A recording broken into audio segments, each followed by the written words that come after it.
Last जो सरकार थी वो पीडीपी और भाजपा की थी। 25 एमएलए भाजपा के थे और पीडीपी ने कहीं न कहीं बहुमत का आंकड़ा छुआ था और हावी भी हुई थी, तब जाकर नॉर्थ पोल, साउथ पोल जो थे एक साथ आए थे। लेकिन लोग ये भी सोच सकते हैं कि पीडीपी में जो नेता रहे वो अपनी पार्टी में भी रहे तो क्या अलग रहा? सोच तो वही है, तो विचारधारा वही है, तो चुनाव में कैसे बदलेंगे? कैसे जम्मू कश्मीर का भविष्य बदलेंगे ये नेता? देखिए, हम उस वक़्त भी बहुत अच्छे से काम कर रहे थे और गवर्नमेंट चल रही थी, बट अनफॉर्चुनेटली भाजपा को वो रास नहीं आई और वो सरकार गिर गई। अदरवाइज़ उस वक़्त भी बहुत हिस्टोरिकल काम हुए हैं हमारे भाजपा और हमारी सरकार के बीच में, चाहे वो जम्मू में एम्स हो, आईआईएम हो, आईआईटी हो, और कॉलेजेस का खोलना हो, स्कूल्स की अपग्रेडेशन करने का हो, सड़कों की मैग्नीमाइजेशन का हो, राशन का सिस्टम को स्ट्रीमलाइन करना हो, कश्मीर में एम्स खोलने की बात हो। मतलब हमारे दौर में एक बेस्ट डेवलपमेंटल एरा था। लेकिन भाजपा कहती है कि पीडीपी काम नहीं करने दे रही थी। वो कमांड में थे तो हम उस तरह का काम नहीं कर पाए। आप उस सरकार में एक मंत्री के तौर पर भी थे, विभाग भी थे आपके पास। क्या सच में पीडीपी काम नहीं करने दे रही मुझे थी? नहीं लगता कि वो ये बात कह के अपने साथ अपनी नाइंसाफ़ी कर रहे हैं। उनको ये नहीं कहना चाहिए, क्योंकि उस दौर में वो भी मंत्री थे। सरकार में जब भी निर्णय होते हैं, that is a collective hmm. Decision. तो कश जाना है। अपनी पार्टी के लिए ये भी कहा जाता है कि ये मतभेद बहुत करते हैं बाहरी और शहरी के लिए। हाल ही में बुखारी साहब ने कहा था कि अगर कोई बाहर से आए तो हम बसने नहीं देंगे। क्या सच में मतलब स्थानीय जम्मू कश्मीर के नागरिक और यूपी, बिहार, महाराष्ट्र, दिल्ली के नागरिक में आप भेद करते हैं, अंतर करते हैं कि ये अलग है, भारतीय नहीं है? नहीं, देखिए, हर स्टेट अपने आइडेंटिटी, अपने कल्चर की प्रोटेक्शन चाहती है। डोगरा भी अपनी आइडेंटिटी और कल्चर की प्रोटेक्शन चाहता है। कश्मीरी भी अपने कल्चर की प्रोटेक्शन चाहता है। हिमाचली भी चाहता है, नागालैंड वाला भी चाहता है, नॉर्थ ईस्ट। प्रॉपर्टी टैक्स पर बुखारी साहब सवाल उठाते हैं तो एलजी साहब जवाब देते हैं कि जो सक्षम लोग हैं, जो कैपेबल लोग हैं, वो आईफोन इस्तेमाल कर सकते हैं, डाटा इस्तेमाल कर सकते हैं, लेकिन पैसे नहीं दे सकते हैं। अब कल ही उन्होंने कहा है कि 40% जो आबादी है जम्मू कश्मीर की, उनको नहीं देना होगा टैक्स। तो क्या लगता है इस बार बोझ पड़ेगा लोगों पे? आर्थिक मंदी के तो वैसे ही शिकार हैं। नेचुरली इस वक्त देखिए, ये टैक्स जो है ये एक सिविक टैक्स है, और सिविक जो लोग म्यूनसिपल एरियाज में रहते हैं, उनको इसका वो फैसिलिटीज़ अवेल करते हैं, और उसके लिए टैक्स जो है वो हर सारी कंट्री में दिया जाता है। सिक्योरिटी एक्ट को जम्मू कश्मीर में लागू करना, नेशनल फूड सिक्योरिटी एक्ट एक नेशनल फ्लैगशिप प्रोग्राम था, और वही एक मेन सोर्स था जिसके ज़रिए रियासत जम्मू कश्मीर में फूड प्रोवाइड करना था। बट अनफॉर्चुनेटली हम यहाँ पे सरकारें जो थी वो कर नहीं पा रही थी, लेकिन हमने एक निर्णय लिया उस वक़्त, क्योंकि लोगों की एप्रीहेंशंस थी कि एनएफएस से लागू होने से यहाँ पे लोगों को राशन जो है वो कम हो जाएगा। लेकिन हमने उस वक़्त एक और स्टेट लेवल की स्कीम भी स्टार्ट की कि हम सप्लीमेंट्री राशन देंगे लोगों को। हम अपने स्टेट रिसोर्सेज से राशन परचेज़ करते थे, और उसके बाद नेशनल फूड सिक्योरिटी एक्ट का जो राशन था वो भी मिलता था, और लोगों को सफिशिएंट क्वांटिटी में राशन मिलता था। कांग्रेस होगी, कश्मीर की पार्टी है। बुखारी साहब के साथ ऐसा जोड़ा जाता है कि ये कश्मीर के लोगों के सुनते हैं, ये जम्मू के नहीं सुनते हैं। हाल ही में कुछ ऐसे नेता जो आपकी पार्टी भी छोड़कर गए, उन्होंने कहा कि ये महाराजा हरि सिंह जी का सम्मान नहीं करते, जम्मू के डोगरों की नहीं सुनते। तो ये कुछ लगता है खटास रहेगी। देखिए, हमारा जहाँ तक ताल्लुक है, हम तो महाराजा के हमेशा ही ऑनर में बात करते हैं। हम तो कहते हैं कि महाराजा ने स्टेट सब्जेक्ट राइट्स दिए थे हम्म। जम्मू कश्मीर के लोगों को। बुखारी साहब यहाँ पर मंत्रिमंडल के दावेदारी करेंगे, आप मंत्री होंगे और वो सीएम होंगे, ऐसा माने? देखिए, इसमें जमहूरियत में जो ताकत का सरचश्मा है वो लोग होते हैं। Will go with our agenda, will go with our manifesto to the people. If the people gives us the chance, definitely will. हम भी इलेक्शन में तो हुकूमत बनाने के लिए ही बिल्कुल। जाएंगे, और अगर लोगों ने आशीर्वाद दिए तो डेफिनेटली बनेंगे। चाहे आम नागरिक हो या फिर राजनीतिक चेहरा, हर एक व्यक्ति इस समय एक ही सवाल कर रहा है कि आखिरकार जम्मू कश्मीर में वोट का अधिकार कब मिलेगा, कब आम जनमानस जो है वोट के अधिकार से अपने नेता को चुनेंगे और कब राजनीतिक चेहरों का असल अस्तित्व राजनीतिक मैदान में जो है वो मापा जाएगा। क्योंकि स्थायी व स्थिर सरकार नहीं है, लेकिन सियासी सरगर्मियां साल 2024 के लिए काफ़ी ज़्यादा तेज हो चुकी हैं। जहां प्रधानमंत्री ने 400 प्लस आंकड़े की बात की है, तो वही तमाम राजनीतिक चेहरे जो विपक्ष में बैठे हुए हैं वो भी अपनी सरकार बनाने की हामी भरते हैं। बड़ा सवाल ये है कि अगर जम्मू कश्मीर में चुनाव होते हैं तो जम्मू कश्मीर अपनी पार्टी के तमाम जो बड़े नेता हैं, जो पहले पीडीपी में भी शामिल रहे, किसी अन्य दल में शामिल रहे, वो जनता के दरवाजे तक कैसे जाएंगे और किन मुद्दों को लेकर जो है दस्तक देंगे। मेरे साथ चौधरी जुल्फिकार अली साहब है।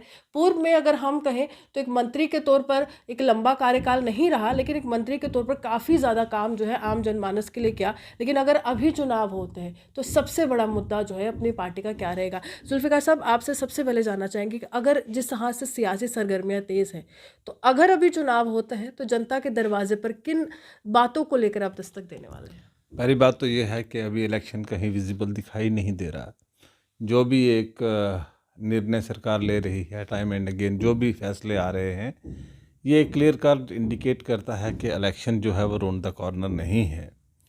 लेकिन अगर इलेक्शन होंगे, होने भी चाहिए, और क्योंकि एक बहुत बड़ा डिस्कनेक्ट हो गया है सरकार के और लोगों के बीच में, और इस डिस्कनेक्ट को दूर करने के लिए अगर इलेक्शन होते हैं तो सबसे बड़ा जो है गवर्नेंस का इशू है। यहाँ पे पिछले 5 साल से तकरीबन यहाँ पे चुनी हुई सरकार नहीं है। लोगों के बेसिक इश्यूज़ हैं, डेवलपमेंटल इश्यूज़ हैं, अनएम्प्लॉयमेंट का इशू है, महंगाई का इशू है, बहुत सारे इश्यूज़ हैं लोगों के जिनकी सुनवाई नहीं होती। मैं सरकार की नीयत पे कोई डाउट खड़ा नहीं कर सकता, लेकिन जो भी फैसले, जो निर्णय सरकार ले रही है, वो कहीं ना कहीं लोगों को ऐसा नहीं उनसे एहसास होता कि ये निर्णय हमारी सरकार ले रही है, हमारे चुने हुए निर्वाचित जो नुमाइंदे हैं वो नहीं ले रहे हैं, ये सरकार ऑफिसर्स ले रहे हैं, ब्यूरोक्रेसी ले रही है। तो उससे एक रोष है लोगों के बीच में, और मुझे लगता है कि ये सारे इश्यूज जो हैं ये रेकअप होंगे ड्यूरिंग इलेक्शंस। लेकिन पिछला कार्यकाल काफ़ी लंबा नहीं रहा, लेकिन अगर फूड प्रोसेसिंग की बात करें, कुछ ऐसी योजनाएं जो थी जुल्फिकार साहब ने लाई थी, वो कौन कौन सी योजनाएं थी जिससे गरीबों तक जो है वो अन्न पहुंचा? क्योंकि केंद्र की जो सरकार है वो 80 करोड़ का दावा करती है कि अन्न योजना पहुंचाई है। देखिए, जहाँ तक फूड डिस्ट्रीब्यूशन का सिस्टम है, मेरे पास एक कार्यकाल रहा है, एक डिपार्टमेंट रहा है ये कोई 2-2.5 साल के लिए, अरसे के लिए, और मेरे लिए बहुत बड़ा चैलेंज था उस वक़्त कि नेशनल फूड सिक्योरिटी एक्ट को जम्मू कश्मीर में लागू करना। नेशनल फूड सिक्योरिटी एक्ट एक नेशनल फ्लैगशिप प्रोग्राम था, और वही एक मेन सोर्स था जिसके ज़रिए रियासत जम्मू कश्मीर में फूड प्रोवाइड करना था।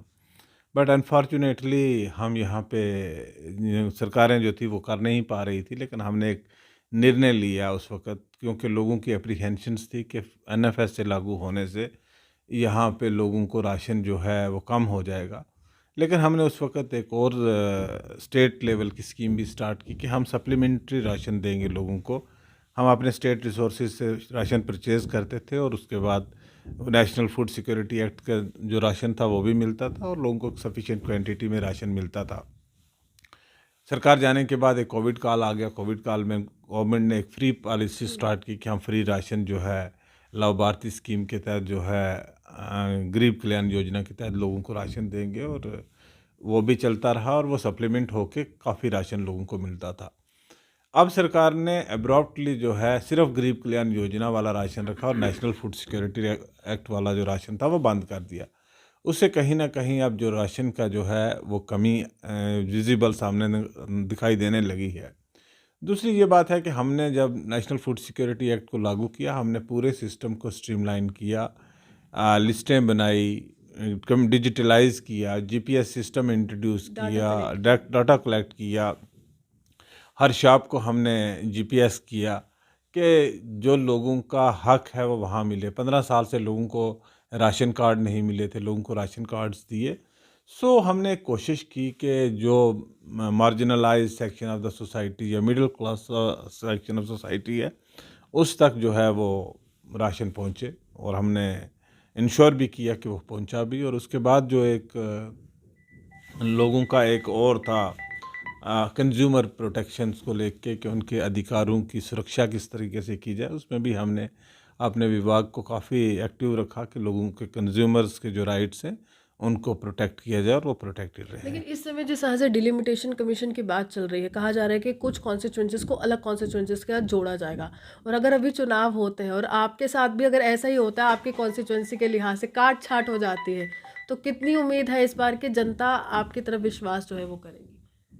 नहीं देखिए, जनता के बीच में जाने के लिए कॉन्सेंसस का चाहे जो भी जैसे भी डाइसेक्शन किया गया वो अलग एक पहलू है, वो अलग विषय है। हम उसको माने ना माने, लेकिन अब उसके सुप्रीम कोर्ट ने भी कहा है कि जो हो गया सो हो गया, ठीक है। जो भी हुआ है, लेकिन अल्टीमेटली लोगों के इश्यू स्टेट एक है, यूनिट, हमें स्टेट को यूनिट एक लेके चलना चाहिए कि जम्मू के लोगों के भी इश्यूज़ हैं, कश्मीर के लोगों के भी इश्यूज़ हैं, राजौरी पुंछ के लोगों के भी इश्यूज़ हैं, कठुआ सांबा के लोगों के भी इश्यूज़ हैं, डोडा के लोगों के भी इश्यूज़ हैं। हर डिस्ट्रिक्ट के, हर लेकिन सेक्टर के ज्यादातर हम सवाल इश्यूज जब जो हैं पूछते हैं तो भाजपा यही कहते हैं या अन्य राजनीतिक दलों कांग्रेस होगी कश्मीर की पार्टी है। बुखारी साहब के साथ ऐसा जोड़ा जाता है कि ये कश्मीर के लोगों के सुनते हैं, ये जम्मू के नहीं सुनते हैं। हाल ही में कुछ ऐसे नेता जो आपकी पार्टी भी छोड़कर गए, उन्होंने कहा कि ये महाराजा हरि सिंह जी का सम्मान नहीं करते, जम्मू के डोगरों की नहीं सुनते। तो ये कुछ लगता है खटास रहेगी। देखिए, हमारा जहाँ तक ताल्लुक है, हम तो महाराजा के हमेशा ही ऑनर में बात करते हैं।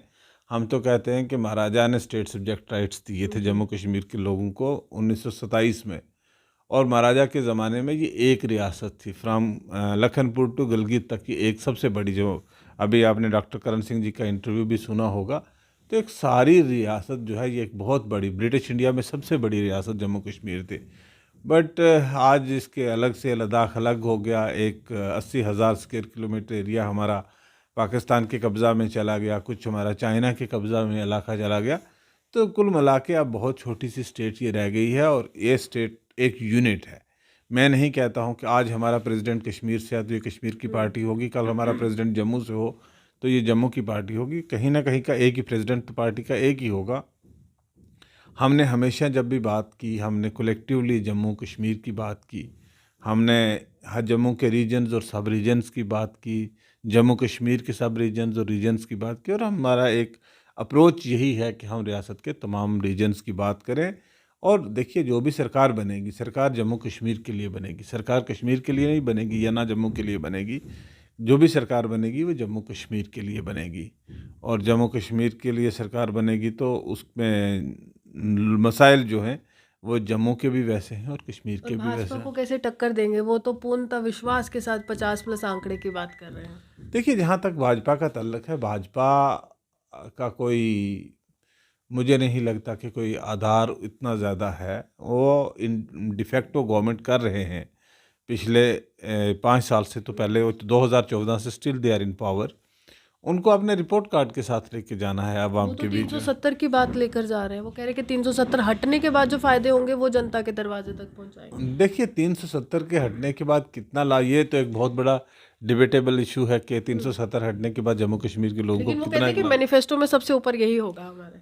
होता रहे, लेकिन उसका लोग फिर वो अध्ययन करेंगे ना, उसका एक एनालिसिस करेंगे लोग के इसके जाने से फायदे कितने हुए और नुकसान कितने हुए। लास्ट जो सरकार थी वो पीडीपी और भाजपा की थी। 25 एमएलए भाजपा के थे और पीडीपी ने कहीं ना कहीं बहुमत का आंकड़ा छुआ था और हावी भी हुई थी। तब जाकर नॉर्थ पोल साउथ पोल जो थे एक साथ आए थे। लेकिन लोग ये भी सोच सकते हैं कि पीडीपी में जो नेता रहे वो अपनी पार्टी में भी रहे तो क्या अलग रहा? सोच तो वही है, तो विचारधारा वही है, तो चुनाव में कैसे बदलेंगे? कैसे जम्मू कश्मीर का भविष्य बदलेंगे ये नेता? देखिए, हम उस वक़्त भी बहुत अच्छे से काम कर रहे थे और गवर्नमेंट चल रही थी, बट अनफॉर्चुनेटली भाजपा को वो रास नहीं आई और वो सरकार गिर गई। अदरवाइज़ उस वक़्त भी बहुत हिस्टोरिकल काम हुए हैं हमारे भाजपा और हमारी सरकार के बीच में, चाहे वो जम्मू में एम्स हो, आईआईएम हो, आईआईटी हो, और कॉलेजेस का खोलना हो, स्कूल्स की अपग्रेडेशन करने का हो, सड़कों की मैग्नीमाइजेशन का हो, राशन का सिस्टम को स्ट्रीमलाइन करना हो, कश्मीर में एम्स खोलने की बात हो। मतलब हमारे दौर में एक बेस्ट डेवलपमेंटल एरा था। लेकिन भाजपा कहती है कि पीडीपी काम नहीं करने दे रही थी। वो कमांड में थे तो हम उस तरह का काम नहीं कर पाए। आप उस सरकार में एक मंत्री के तौर पर भी थे, विभाग भी थे आपके पास। क्या सच में पीडीपी काम नहीं करने दे रही मुझे थी? नहीं लगता कि वो ये बात कह के अपने साथ अपनी नाइंसाफ़ी कर रहे हैं। उनको ये नहीं कहना चाहिए, क्योंकि उस दौर में वो भी मंत्री थे। सरकार में जब भी निर्णय होते हैं, that is a collective decision. तो कश्मीर के नेताओं को डोगरों की याद आ रही है। ये भी भाजपा कह रही है कि अब वोटों की रणनीति है तो वोटों के लिहाज से अब जम्मू की याद आ रही है। देखिए, हम तो कश्मीर के लीडर नहीं हैं, हम जम्मू कश्मीर की बात करते हैं। और हम ना डोगरों की बात करते हैं ना कश्मीरियों की बात करते हैं, हम जम्मू कश्मीर के लोगों की बात करते हैं और will continue to talk for the people of Jammu Kashmir. Zulfikar साहब, ये जो पार्टी बी का टैग लग गया है और ये ज़्यादातर कांग्रेस में कहूँ या पैंथर्स पार्टी कहूँ, ये ज़्यादातर ये पार्ट बी का जो टैग आपको लगा रहे हैं और सी का टैग जो है वो गुलाम नबी आज़ाद साहब की पार्टी को लगा रहे हैं, तो इस टैग को इलेक्शन में कैसे हटाएंगे?